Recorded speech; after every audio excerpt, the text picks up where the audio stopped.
Let's turn our attention now to the international newspapers. Diptyque Laurent is with us for that. And Diptyque, we're going to start with some reactions to a meeting between Saudi and Turkish prosecutors in Istanbul. That's right. The two prosecutors met for the second time to probe the death of Jamal Khashoggi, a Saudi journalist and critic who was killed inside the Saudi embassy in Istanbul earlier this month.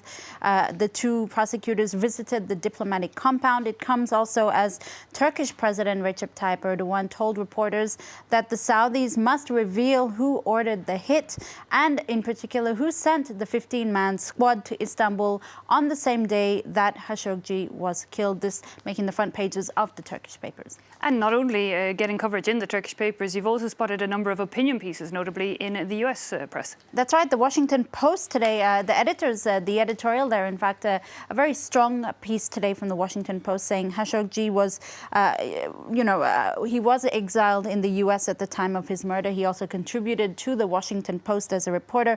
And today its editors are demanding answers to two questions. Where is his body?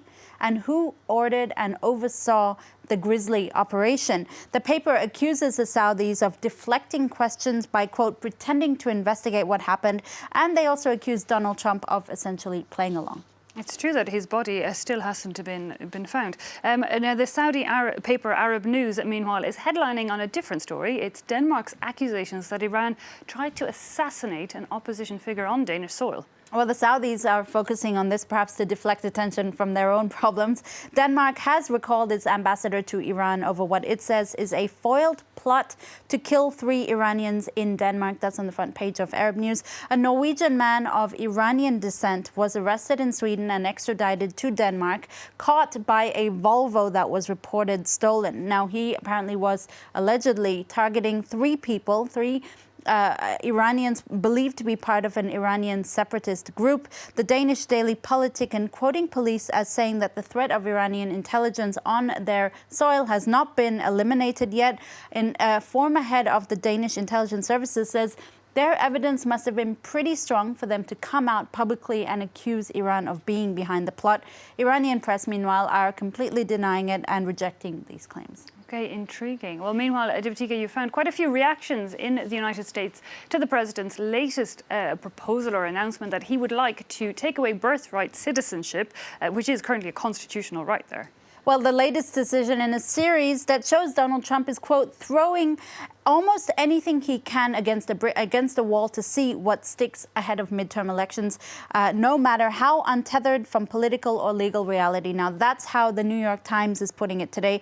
They say doing this, this decision would mean retracting the 14th constitutional amendment, something that many conservatives also disagree with. Let's show you the Wall Street Journal, the editors there, who in the past have embraced some of Donald Trump's conservative decisions. Well, this time they lambast him, saying his order is unconstitutional and that he, quote, undermines his legal standing and political credibility when he tries to, quote, pull a stunt like this. You also have another conservative paper, Washington Examiner, that says what Trump wants to change exactly about this issue remains a mystery. But they say he raises an interesting issue about birthright citizenship. And for this paper, it is problematic. I quote, birthright citizenship encourages birth tourism and illegal immigration. And indeed, that law has changed in a number of countries here in the European Union in the last couple of years. Well, meanwhile, Diptyque, Hong Kong's last independent bookshop has shut down. That's right. Something that The Guardian is looking at, a real blow to Hong Kong's independence and democracy. The People's Bookstore, that's what it was called. Well, it has been shut down. It was the last independent bookshop in Hong Kong, stocking and selling titles banned by the Communist Party in China. Owner Paul Tang has shut up shop, allegedly under pressure from the government. He stocked books dealing with taboo topics like the private life of Chairman Mao, books supporting the Tiananmen Square movement, and even books on sadomasochism. Well, with this closure, Hong Kong's, quote, last source of literary contraband comes to an end. That's how The Guardian puts it. Okay, well, Diptyque, given that it is Halloween, it's October 31st, you've been keeping your eye out for interesting items on that, and there's one pretty epic Halloween costume that has caught your eye. It's a Halloween costume to end all Halloween costumes, Eve. Little Maya, she's only 2 in the Philippines. Little Maya and her sister Charlie, they went trick-or-treating in Parañaque City in the Philippines last Friday. This dark, is her costume. She was dressed... And with the eyes closed and everything. The eyes, the makeup, and even just her facial expressions. Oh, God.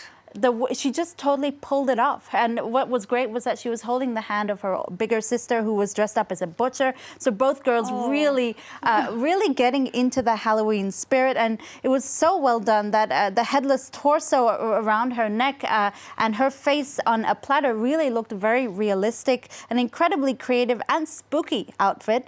As I said, totally matched by her very serious facial expressions. The video has been viewed over 12 million times. The best thing of all, that severed neck actually doubled up as a candy jar. That. Oh. So it was spooky and super practical as well. Not a surprise, some have dubbed it the best Halloween costume of the year. And you have told me, Diptika, because we spoke briefly about this off air, the little 2-year-old was not at all traumatised. She thought it was a good bit of fun. Kids honestly, can be gory, can't they? She just totally played the role. She did not look traumatised at all. She definitely played the roles. Kudos for those facial expressions. Diptika Lawn, thanks a lot for that wrap-up of the international papers.